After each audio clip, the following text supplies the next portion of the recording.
Hello everyone, welcome to Donna's Happy Hour. Today I have Bill Kelly.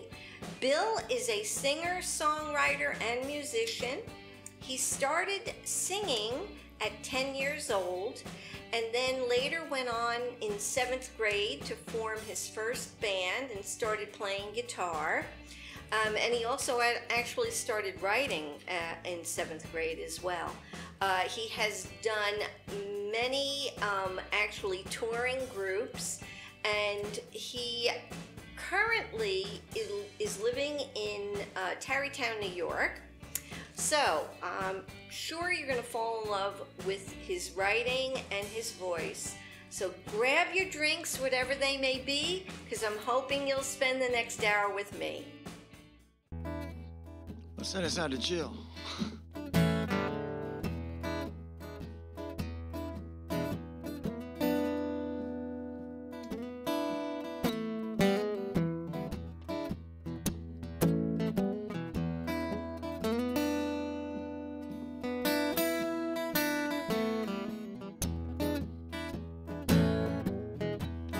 You know, a bottle of wine don't last too long around here. I said a bottle of wine, it don't last too long around here. Well, I'll tell you what I'm talking about. She parties till the money runs out. In a bottle of wine, it don't last too long around here. I got a head full of thunder and a heart full of wind and rain. I got a woman that treats me like Katrina treated New Orleans. And now everything's upside down, and in the morning she can't be found. I got a head full of thunder and a heart full of wind and rain. Daddy, won't you push my swing a little higher? Daddy, won't you push my swing until I'm higher than a kite that ain't got no string? Yeah, that's all she talks about. She parties till the money runs out. In a bottle of wine, it don't last too long.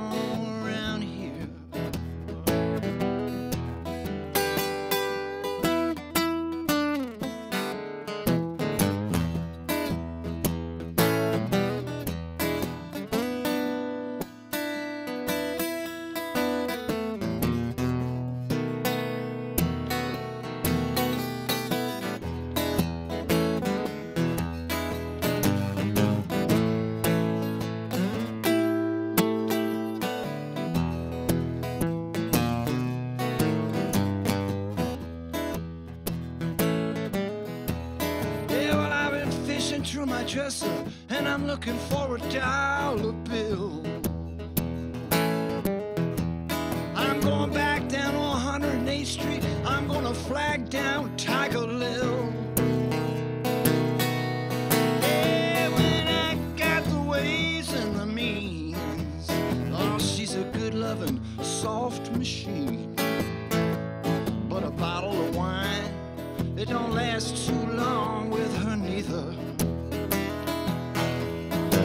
She said, Daddy, won't you push my swing a little higher? Oh, Daddy, won't you push my swing until I'm higher than a kite that ain't got no string? Yeah, that's all she talks about. She parties till the money runs out. Ain't a bottle of wine don't last too long with her neither.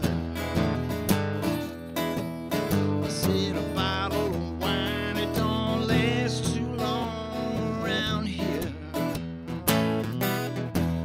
Here's a bottle of wine, don't last too long around here.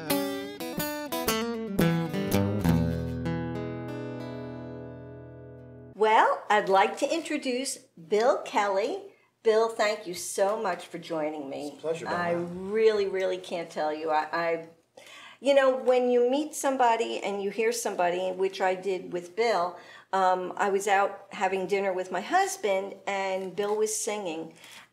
I said to my husband, I have got to stop and I've got to give this man a card. I'm so glad you did. And I really, the tone of your voice is so beautiful, which you are going to get to hear him. He writes all his own music. You play guitar. You obviously play the mandolin. What else do you play? I play bass and harmonica and maybe on the piano. A little bit. Alrighty.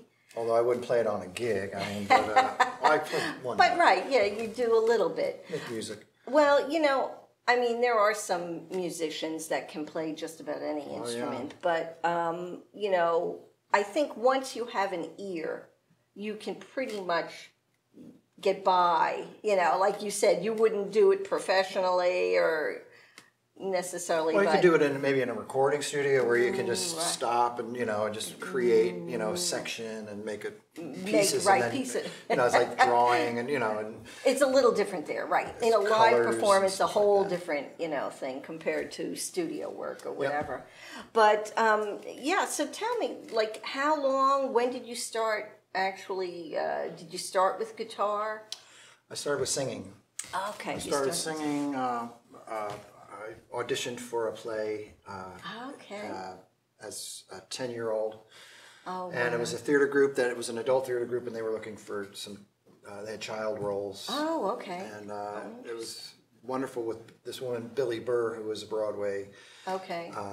She worked with Marion Martin, and, and a lot of her husband, Donna Burr, was a producer. And, and they had this theater group in Chester, New Jersey, and worked with a number of. And so I was this kid. I got cast for these roles, and I was working with the adults, doing my homework in the seats. And but it sounds like you got really good people to work with. They were pros. So important, really. People don't realize that when you stumble upon something like that you're working with people obviously that were on Broadway. It makes a world of a difference as to the influence, really. Well, they didn't treat me like a child. I was another actor that they weren't trying. They were very professional in terms of just this is the way it is, and you have to do it. Right. Well, that's good. It was great. It was amazing. It was amazing training and great experience. That's fantastic. Now, I do want to say that you live now in Tarrytown. You said, right? In Tarrytown, New York. Okay, but you grew up where? Where did you? In Mendham, New Jersey, which is down in Morris County. Oh, okay. All right. Morristown area. Okay, sure, yeah. And now, was anyone in your family musically inclined, or? My dad strummed the guitar a little bit, and would sing in choir, and my sister also was involved in that theater group and was a singer. Oh, okay. And so there was music in the house. Music in the house, okay. And so it started with singing, and then when did you start picking up the guitar? Or I took some piano lessons. Okay, you did. Okay. And then I picked up the guitar, and it was over. That was it. Okay. I got the Mel Bay chord book, and my tongue came out, and I trying to figure out how to make sounds, and then I started just learning off of records and playing songs, and began playing in a band in 7th grade. A friend, Tom Gimbel, who's now plays with Foreigner and Aerosmith, and he's a wonderful, great musician, and done very well out there. And so we were in our first band together. Oh, how great! It was really fun. It was very important for both of us, because it was that we were talking about, being in a team. And you were we were very diligent. We were working together and trying to, figure out how to do this. Now, is that when you started writing? It is. Oh, wow, that's early young. On, yeah. Okay. I think the first song I wrote was called "I Dig You Well." was trying to play on words with, yeah. Cute. Yeah. Oh, wow. I should have had you do that. Oh, yeah, well, I don't know about that. Well, obviously, I'm going to guess that you've evolved because I love, and there is that one song that I just adore. What was the one that it's called The Dress That Changed the World. Yes. Yeah, that's a very, very beautiful song. This is called The Dress That Changed the World. She wore the dress that changed the world, and she went home with an invitation. He'd stopped his medication, and background checks are filled with cracks, collecting tears. She wrote it down the night before, how she liked the way it showed her legs off, a little trashy but safe enough, with twisted hearts on front, so that it might reveal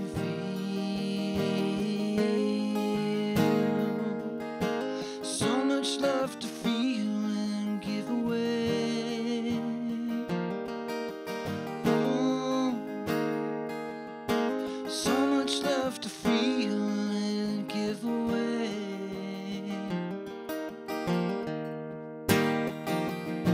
She wore the dress that changed the world, and it left impressions on his mind. It got behind the enemy lines, and it touched a part of him he thought he'd have to kill.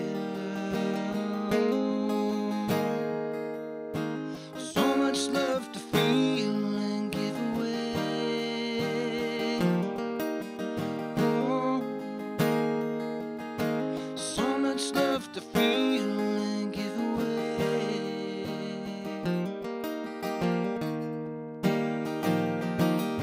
Standing in the mirror, she slipped it on again, and went down to the party where he left her.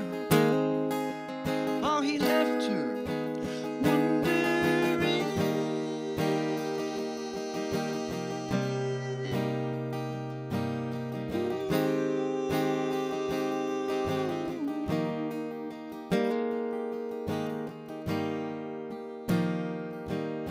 The paper said the shooter's dead. Then he left a rambling manifesto, crumpled up in his coat, saying his twisted heart was just like hers, and she should know. She wore the dress that changed the world, and now his lover's lying safe in bed. Voices are looking for new heads, and the hand of God is reaching out to turn the wheel.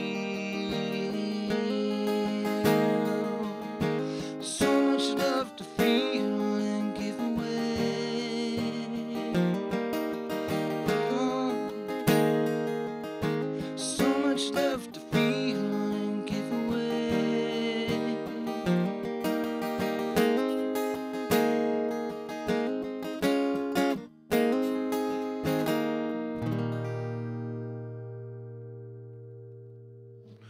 Okay, well, this particular song I'm going to do, which is called When He Came to Take the Crown, I was sort of imagining, and I have no idea because, I don't know him, but I was just imagining what it was like for Bob Dylan to get where he got to, and then it sort of morphed into this other thing, but, and it's partly that other thing being that Chinese curse, may you get what you wish for. This,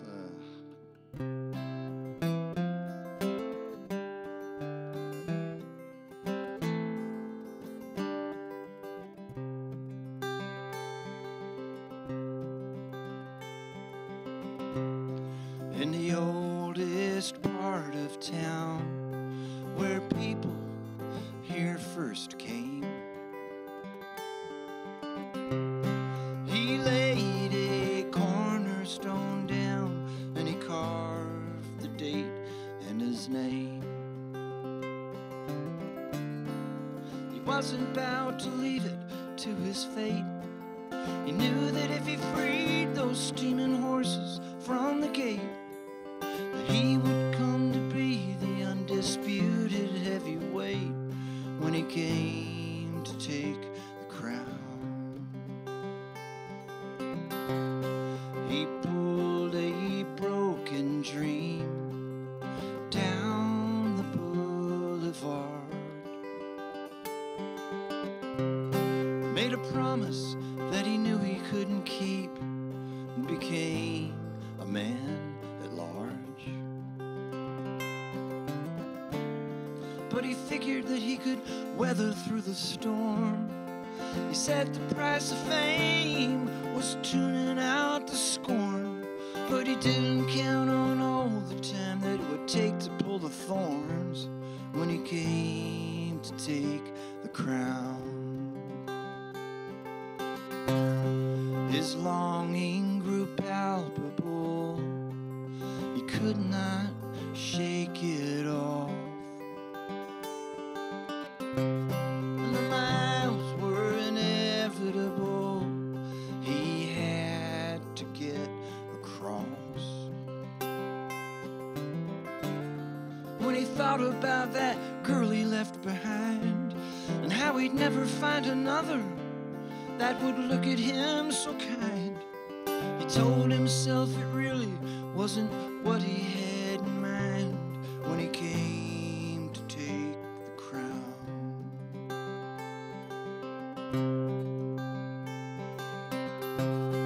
It turned to drudgery the day he hit pay dirt.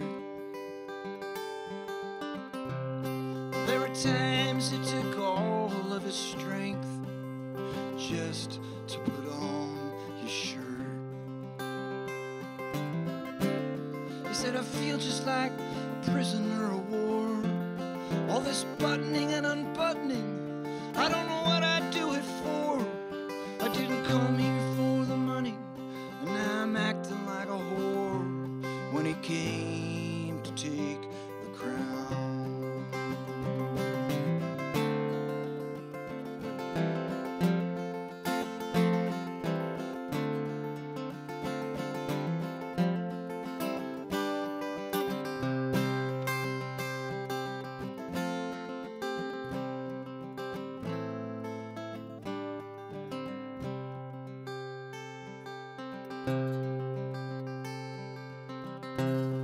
The morning was shimmering and the earth was scorched to brown.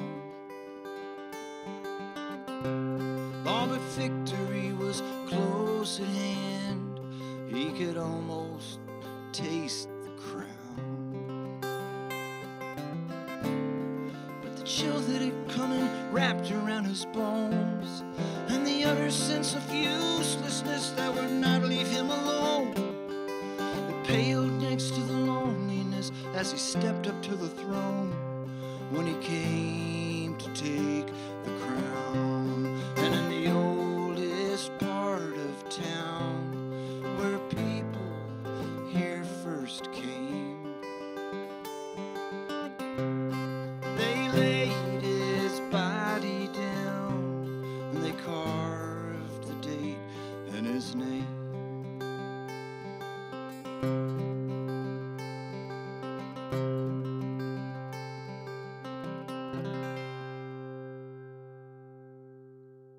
But all your songs, and as I was saying earlier, your tone, I love your tone, and that's what got me when I heard you. You know, now you weren't doing your original music that night when I saw you. I was mixing it up. Were you? Yeah. Oh, okay, I didn't realize that. Truthfully, I didn't hear that many songs. My husband was like, come on, let's go, you know, and I'm like, okay. So I think maybe I heard you do 2 songs, but I was hooked. Thanks. So I was like, I'm so glad we made it here. Oh, well, no, like I said, you know, the wonderful thing about when you meet somebody that's artistic, there's an almost like an immediate kind of bond, you want to say, when people understand one another, you know, in the arts. It's a connection. There is a connection. It's all about communication, and that was the thing I learned about singing and performing. Right. Was, you know, it's about communicating and getting someone to understand really a feeling. Well, I was going to say at that's the very exactly, base of it, you know, it's a feeling, and you just, if you can get somebody to have that feeling. Because you know what, if you're really feeling it yourself, you're drawing that person in, you know, or the audience in, and that's a beautiful thing, you know, and that's what makes. And they say this, and of course, you and I both, that's the other thing, we both love watching musical documentaries. And I also recently watched one that was about Whitney Houston, and I told you Clive Davis.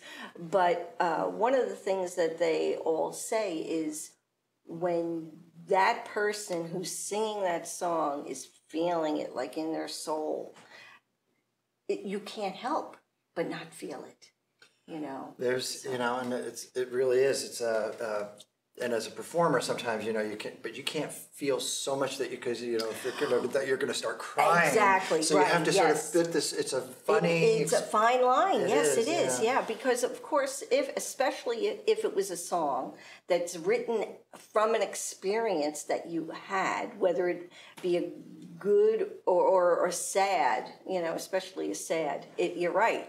You don't want to start, you know. You can't, you know. You can't. And that amazes me because I wrote a song for my dog. And, you know, he passed away a couple of weeks ago. Now, he was 19 and a half. I know it. Just amazing. I was so fortunate. But I wrote this love song. And I actually put it on Facebook. I didn't put it on YouTube, but I did put it on Facebook. And it was hard to get it out, you know, because it's so emotional. And but yet at the same time, I needed to do it. You know, it's kind of like in tribute to him, you know, kind of thing. So yeah, art, I think, is something that should be something that has to have happened. I couldn't not do it, you know, and it's not a gratuitous thing. It's you know, it's got to be sort of this urge. Right, and this urge, exactly. Basically. Yes, yeah. So anyway, this is about not being able to concentrate. For dreaming. Well, Father Joe stood in the church and he explained to me where my soul just might be going for eternity. And I should be more careful. That's what the Bible's there for. And then he started droning on and on about blah, I drift away in my mind. I can't concentrate for dreaming. Could you run that by me one more time? I can't concentrate for dreaming. In the morning I go off to work, riding down the highway. People darting in and out and yelling out of my way. Then someone raced up from behind. Her angry face reminded me of someone that I used to date and how it ended badly. I drift away in my mind. I can't concentrate for dreaming. I really dodged a bullet that time. I can't concentrate for dreaming.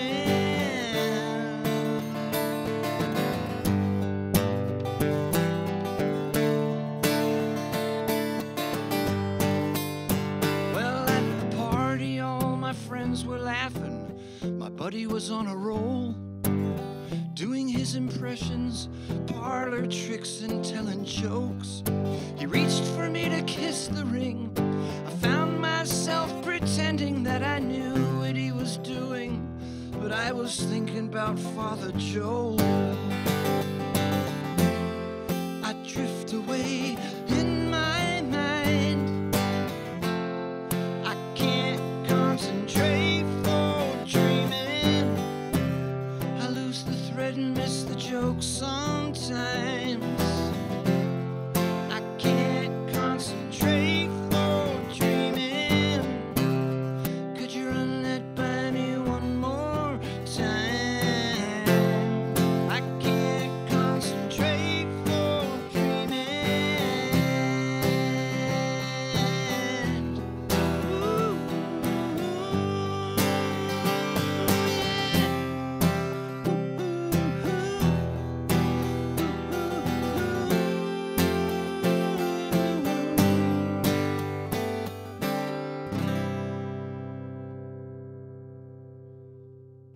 A while back, a friend of mine was telling me her brother had taken a girl to the movies, and after they got out, she broke up with him, and he was like, "What happened?" She goes, "You never act like that in the movies," and so I wrote this song called "Lovin' the Movies." he's the kind of guy, he don't know how good he got it. If I were writing this script, he'd be out of the picture. Maybe an accident after he'd done you wrong.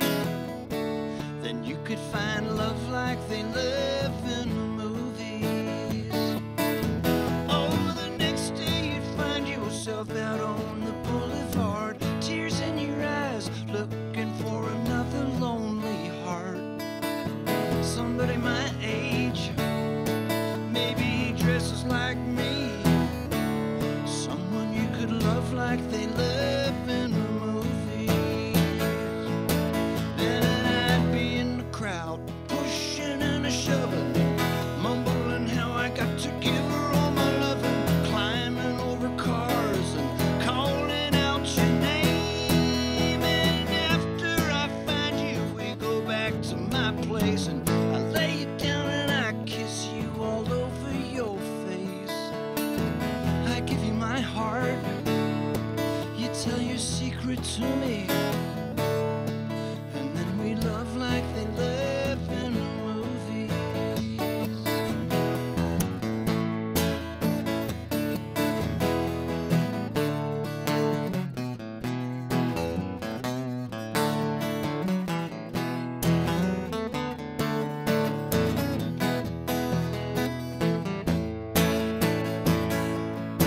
Yeah, I could be your hero, I'll stop at nothing. I'm on a mission to give you all my loving, jumping over buildings and calling out your name. And after I find you, we go back to my place, and I lay you down and I kiss you all over the place. Yeah, I may be dreaming, but if you try, you'll see that we could love like they live in the movies. Yeah, we could, baby, live in the movies.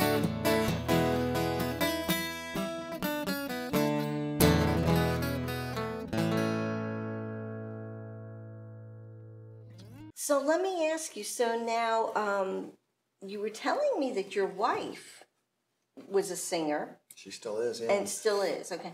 Now was she doing opera?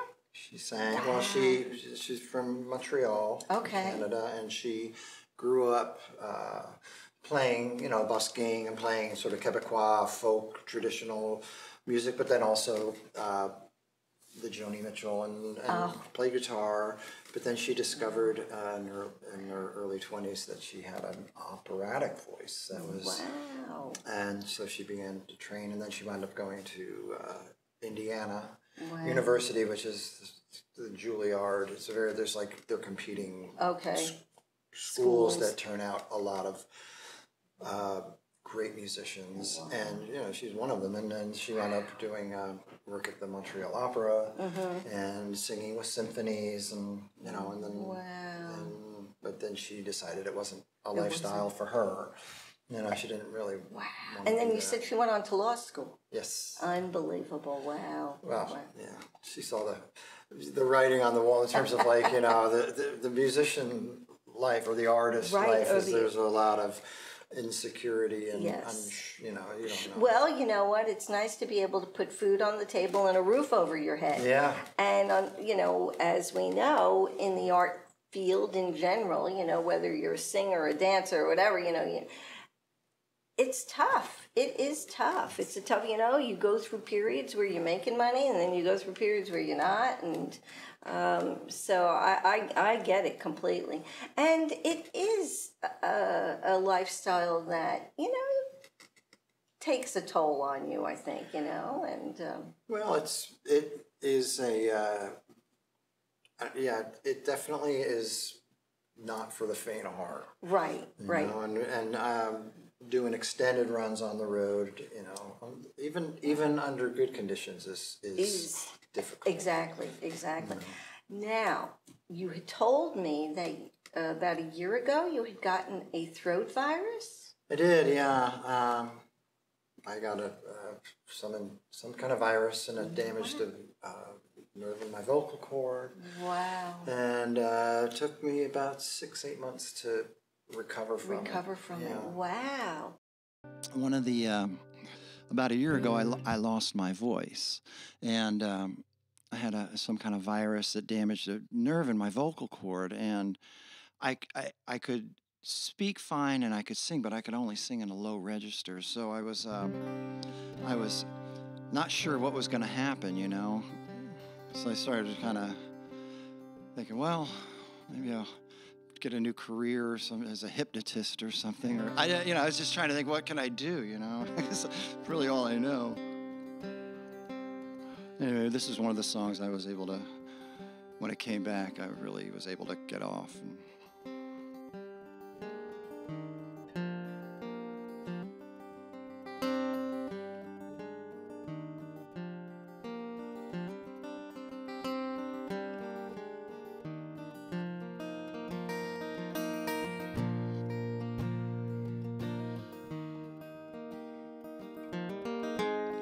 Boy walks into a painting,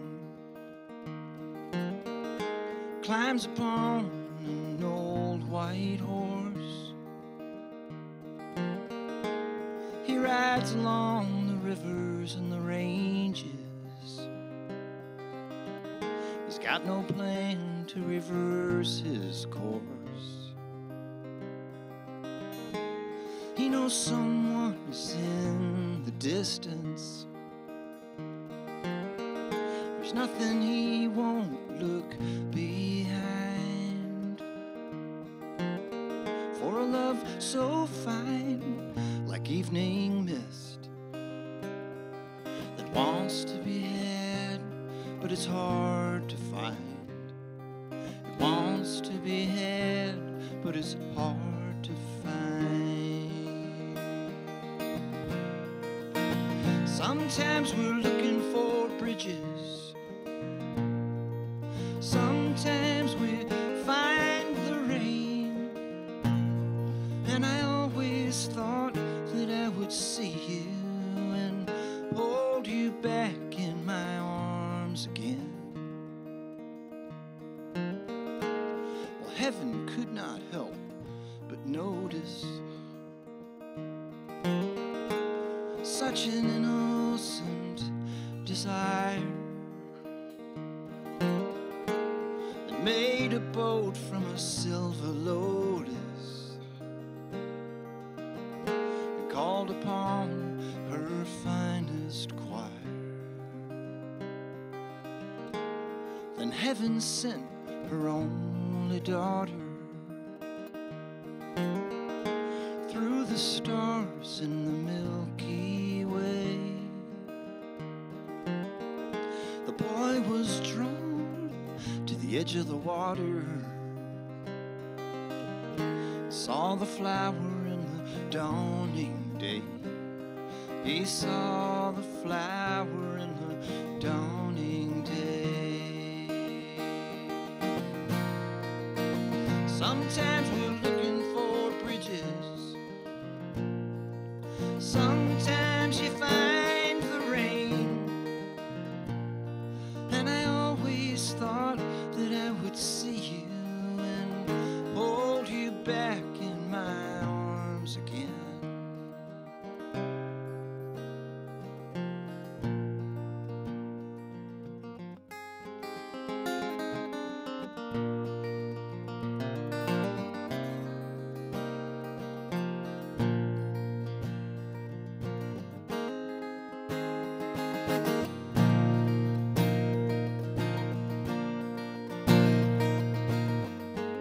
A man wakes up, he's been dreaming. He wants to hold on to where he's been. The morning light comes streaming through the window as he spoons the dream. He spoons the dream till it's gone again.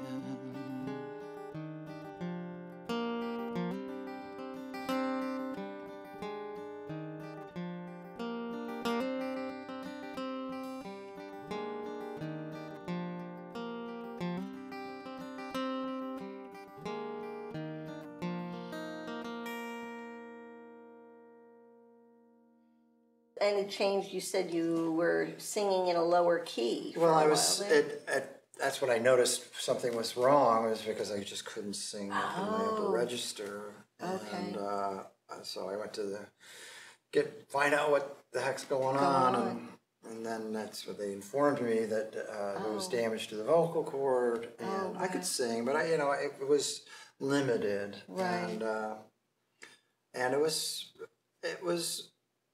I wouldn't say scary, but it was just one of these life-changing things where I guess was that it? Yeah. Or am I going to have to change the way I communicate? Right. The way I sing, because I wasn't going to stop singing. Right. Right. I might sing more like Tom Waits or Right. some of these more something gravelly or whatever. But I was able to. I had some great therapists and doctors and and time, and I worked it. I had to really work at it to get it back, and now it's 100%. And I was gonna. The interesting thing is now, did they want you to rest your voice, or did they want you to exercise it? Well, they started out saying I needed to exercise it because the cord was like slightly paralyzed. Okay. So they said you got to work it out, and then they took another test, and they noticed that there was a polyp in there. So I said, well, actually, you got to rest it. So I was like, well, one or the other. Oh, so I couldn't, So kind of thread the needle and eventually worked it out. Right. It's interesting because I had another young artist on here, and she had been diagnosed with thyroid cancer.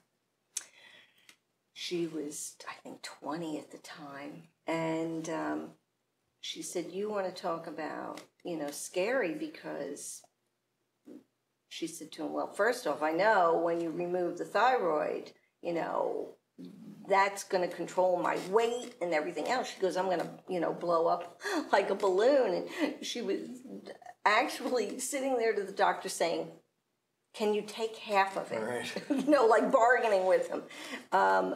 But once they did the surgery, they realized they had to go back in, that there was more cancer than they anticipated. And after the surgery, which was, I think, 15 hours, which is pretty significant. That's a long time. They were preparing her, and they said, we're thinking possibly that you may never sing again, but you may never even speak. They were teaching her sign language. Wow. And, So that's why when you were telling me your story, I'm like, so, you know, what does that do to somebody that, you know, is thinking, you know, this is what I want my career to be? Well, it's how I identify myself. Right. Well, I guess I try to just keep it a day at a time and not, you know, get too far ahead of projecting about what's going to happen, and that helped. And then, you know, and then I was determined. I wasn't going to take, you know, no for an answer.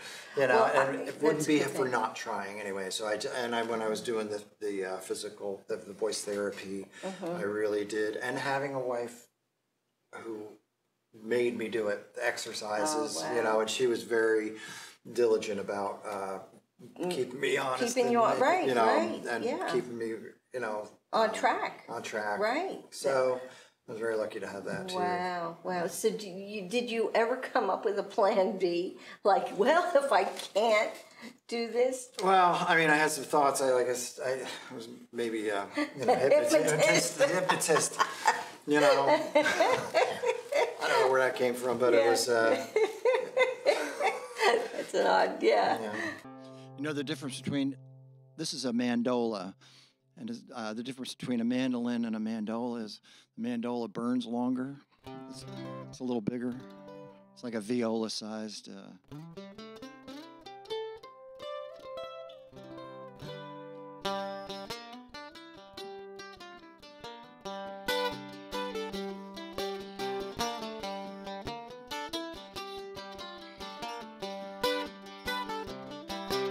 Well, my baby says she meet me over on Amsterdam. Well, my baby says she meet me over on Amsterdam. Now she can't love me, don't know a woman who can. Well, the first time I saw her, she was walking down below Canal. Well, she stopped to buy some earrings from a pretty little Indian gal. And I was painting sunflowers on the side of my old LaSalle. Well, I was doing anything I could to get her attention. The law hauled me off into the house of detention. I said, baby, won't you meet me after they let me out? She said, I'm going uptown, meet me at the Twist and Shout. And my baby said she meet me over on Amsterdam. Yeah, my baby said she meet me over on Amsterdam. Now she can't love me, don't know a woman who can.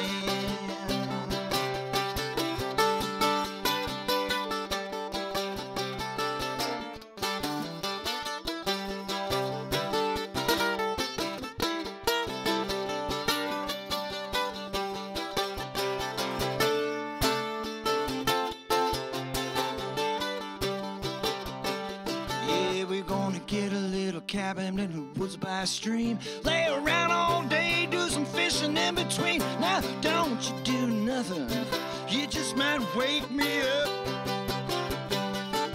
And I'll be over on Columbus, begging with an old Starbucks coffee cup. Yeah, my baby says she'll meet me over on Amsterdam. My baby said she'd meet me over on Amsterdam. Now she can't love me, don't know a woman who can. I said she can't love me, don't know a woman who can. I said she can't love me, don't know a woman who can.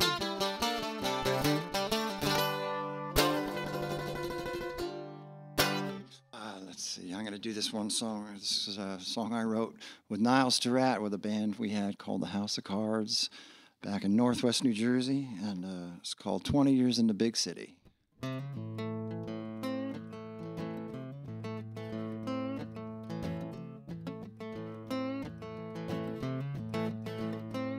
Well, Papa said to Mom, I think you better sit down. Well, I can't find Slim, I think he went downtown. He was blowing down the road singing Dust My Broom. And by the way he's moving, won't be back too soon. I think he's going down to the big city. He's gonna go downtown. I think he's gonna stay out all night long. Well, his mama got nervous and she said, my son, well, if you don't get hurt, you're gonna hurt someone. Them honky-tonk women have an evil charm. Well, it's been 10 years since they've been off the farm. He ain't never been to no big city. He never been downtown. Lord knows he never won that alone. Try and play this thing.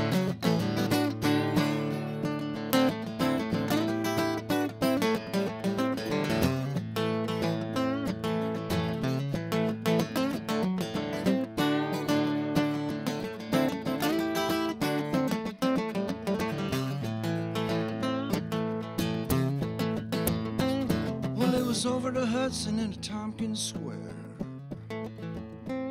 in a big tent city with the greasy black hair. They were living on cocaine and poor man's tears. Until the pretty young thing got 20-odd years. He doing 20 years in the big city, 20 years uptown, 20 years for staying out all night long, all night long, all night long.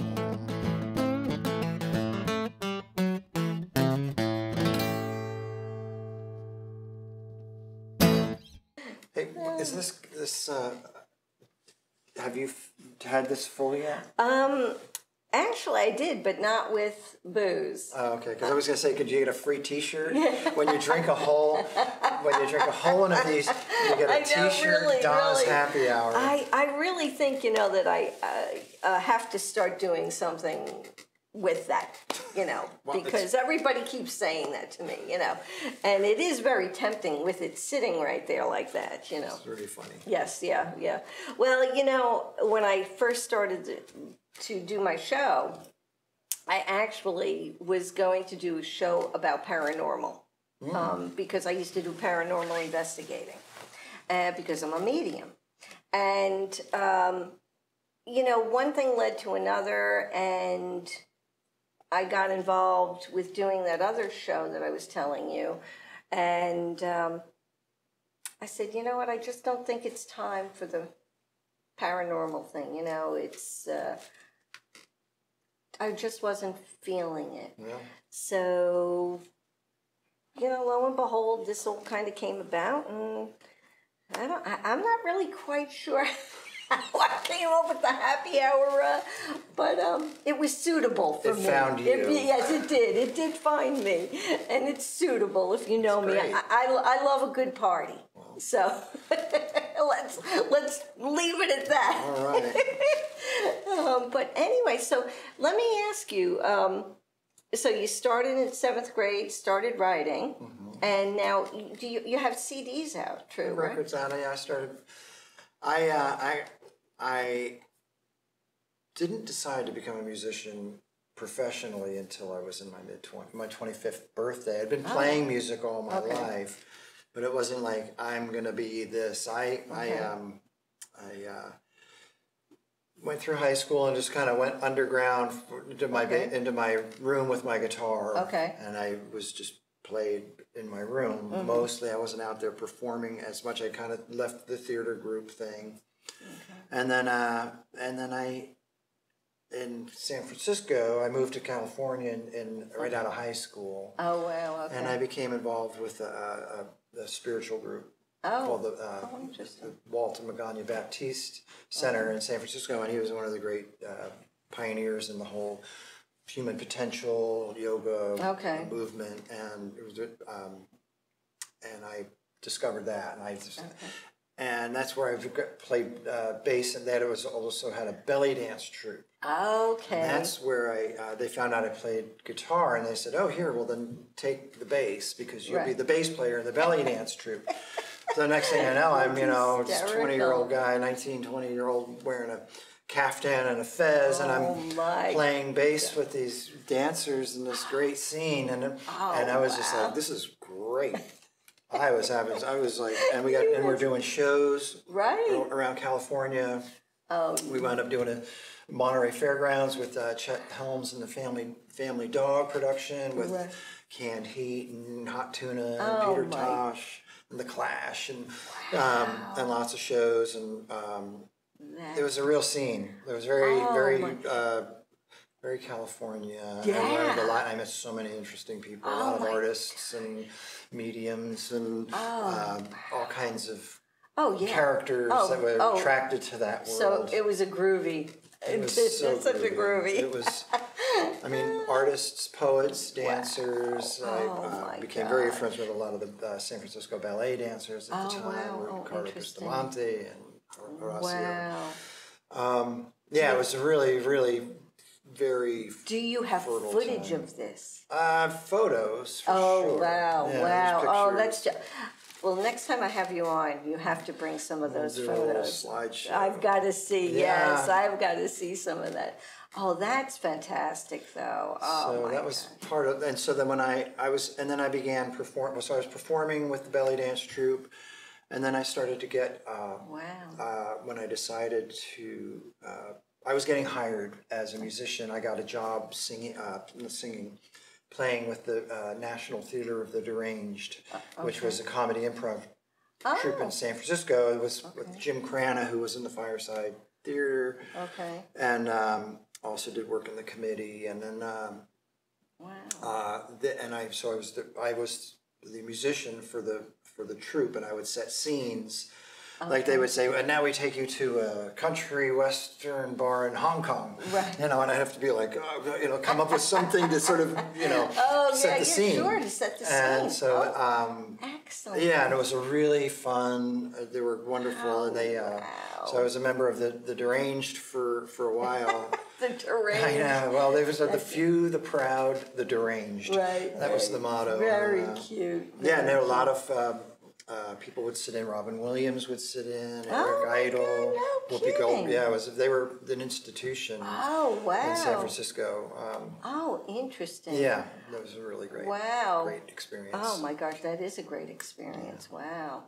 And then when did you come back? Obviously, you came back to the area. You left San Francisco. I left San Francisco. I thought I was just leaving temporarily.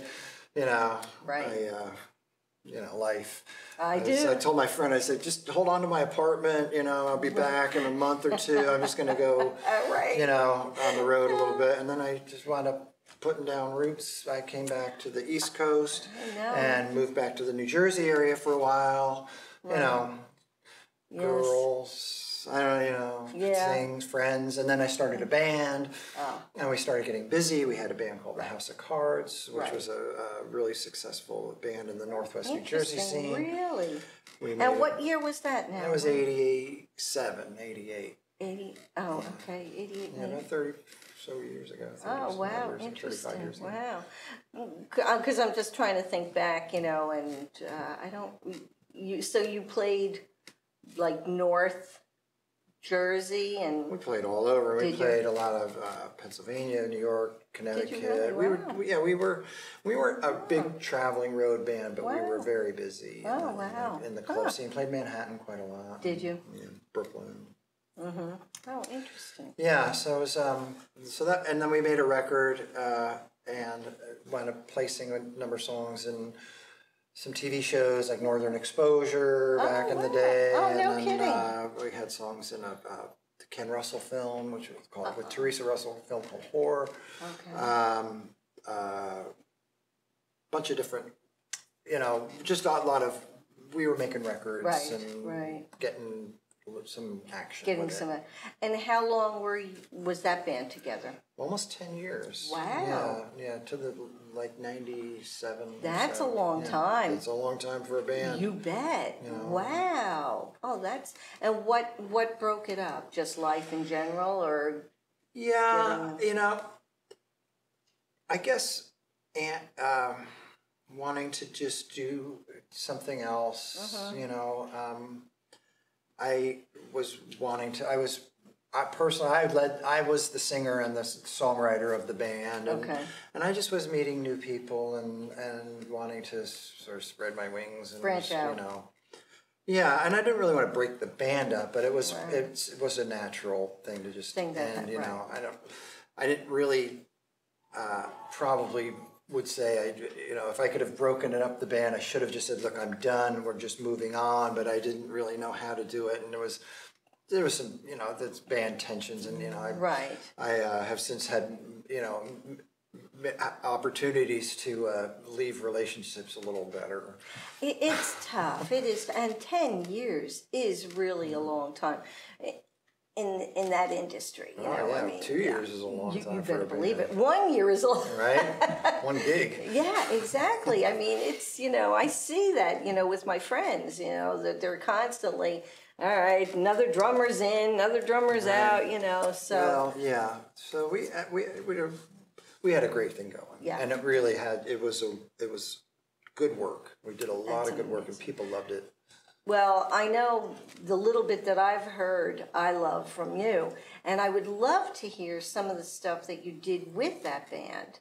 So if I looked it up on YouTube, is it probably on there? Google it somewhere. Bill Kelly and the House of Cards, or handsomebill.com is my website. Handsomebill.com. Yeah, that's cute. Okay. Well, there's a lot of Bill Kellys out there. There are a lot of Bill. Yes. So I had to, that name was given to me by different people. So I was like, what, I'll take it. I'll take it right. Oh, that's cute. That's great.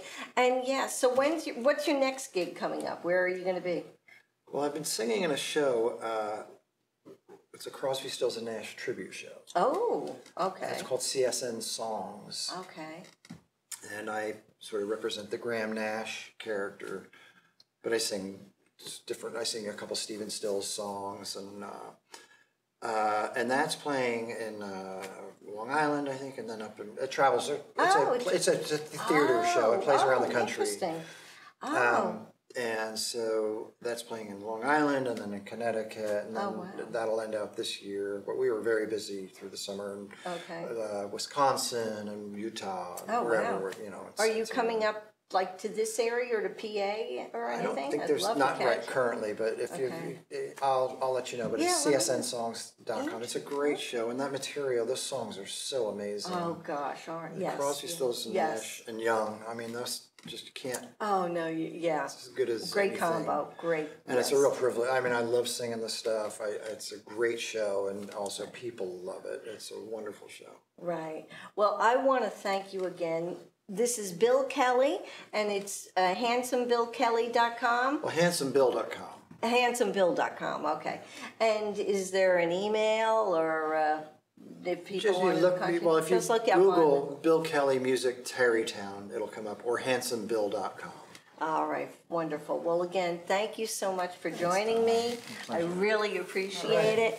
Go on YouTube, listen to his songs, fall in love with them the way I did. And again, thank you.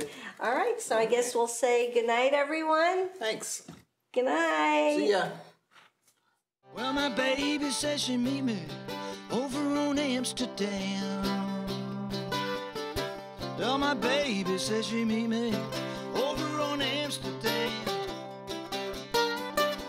Now she can't love me, don't know a woman who can. Well, the first time I saw her, she was walking down below Canal. Well, she stopped to buy some earrings from a pretty little Indian gal. And I was painting sunflowers on the side of my old LaSalle. Well, I was doing anything I could to get her attention. The law hauled me off into the house